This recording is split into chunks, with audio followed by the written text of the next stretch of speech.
اعوذ باللہ من الشیطان الرجیم بسم اللہ الرحمن الرحیم رب یسر ولا تعسر سہل علینا یا رب العالمین وتمم بالخیر۔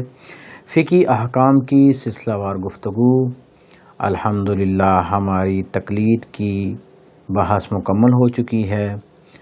کافی لوگوں نے کہا کہ وضو کے مسائل شروع کیے جائیں تاکہ اگر کسی کی وضو میں کوئی غلطی ہے یا کوئی اشتباہ ہے اس کی اصلاح ہو سکے۔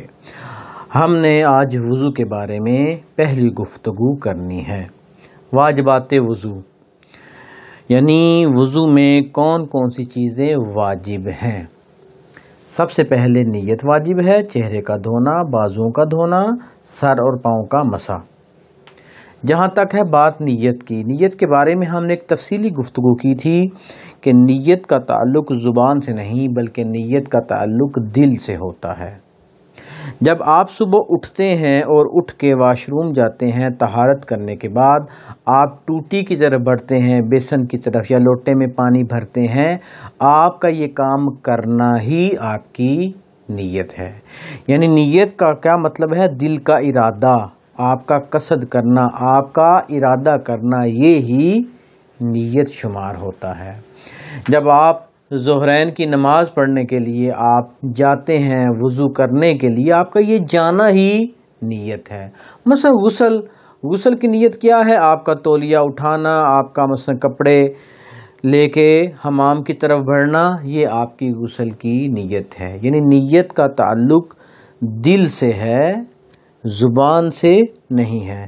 یعنی یہ نہیں کہ میں یہ صبح نماز فجر کے لیے وضو کر رہا ہوں یا کر رہی ہوں واجب قربتاً اللہ، یہ بالکل ضروری نہیں ہے، بلکہ آپ کا ٹوٹی کی طرف بڑھنا، بیسن کی طرف بڑھنا، لوٹے میں پانی ڈالنا، یہی آپ کی نیت ہے۔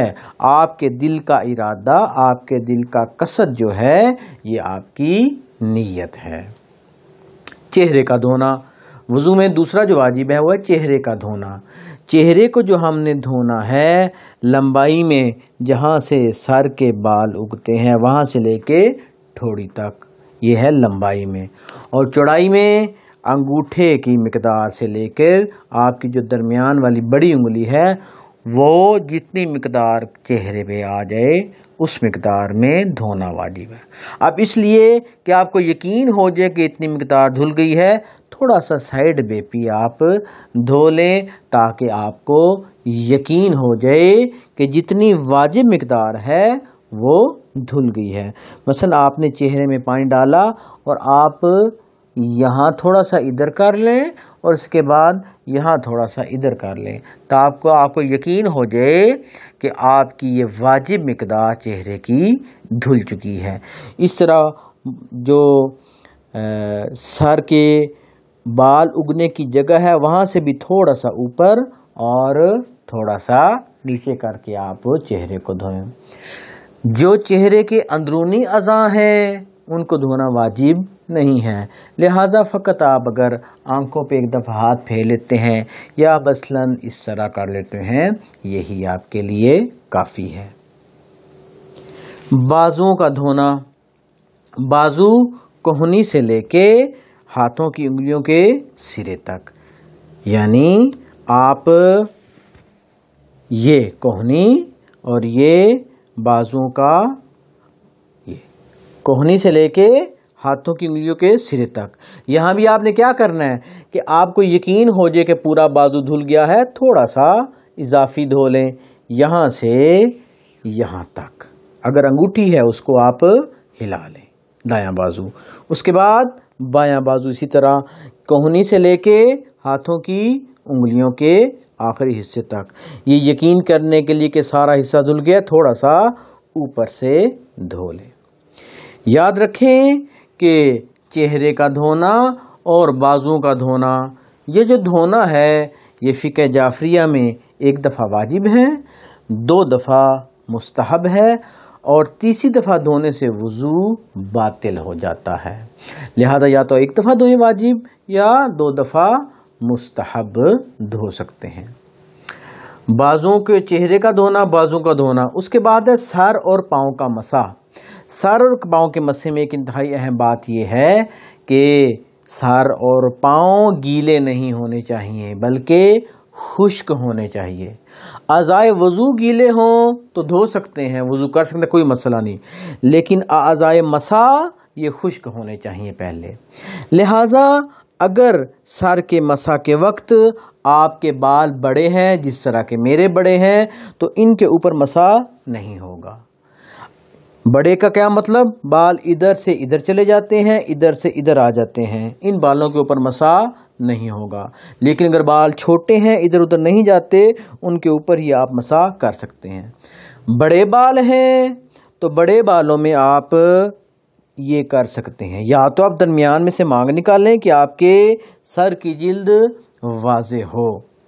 اگر مانگ نہیں نکلی ہوئی، جس طرح کہ میری مانگ نہیں نکلی ہوئی، تو آپ بازو دھونے کے بعد ایک ہاتھ سے بالوں کو سائڈ پہ کریں۔ اب آپ کو جلد نظر آ رہی ہے، اس جلد پہ آپ نے مسح کرنا ہے، بے شک ایک انگلی سے، بے شک 3 انگلیوں سے، اور بے شک پورے ہاتھ سے۔ اور کتنا مسح کرنا ہے؟ اتنا مسح کرنا ہے کہ لوگ کہیں کہ اس نے مسح کیا ہے۔ یہ نہیں کہ یہاں سے شروع ہو کے یہاں تک آنا چاہیے، نہیں، بلکہ یہ اتنا مسح ہی، جیسے ہی آپ کو جلد پہ نمی محسوس ہو جائے گی آپ کا وضو کفایت کر جائے گا، آپ کا مسح ٹھیک ہوگا۔ لیکن یاد رہے کہ مسح کرتے وقت آپ کا جو ہاتھ ہے یہ ماتھے کو ٹچ نہ ہو، بلکہ اس سے پہلے پہلے آپ نے مسح کو مکمل کرنا ہے۔ مثلا یہ آپ کے سر کا مسح ہو گیا۔ سر کا مسح کرنے کے بعد باری آتی ہے پاؤں کے مسح کی۔ پاؤں کے مسح میں بھی آپ نے پاؤں کے مسح میں پاؤں کی انگلیوں سے شروع ہو کے جو ابھرتی ہوئی جگہ ہے وہاں تک آپ نے مسح کرنا ہے۔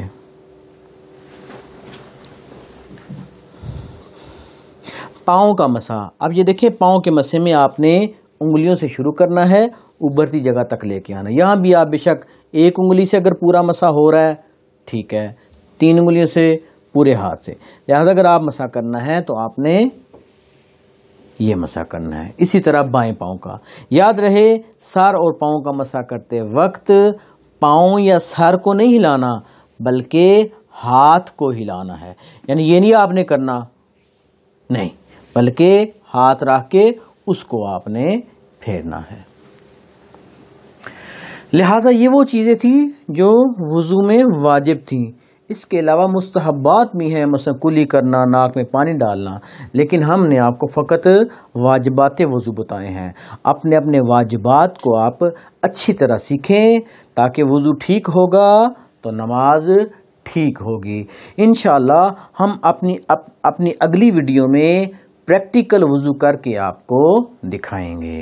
وصلی اللہ علی محمد وآلہ اجمعین۔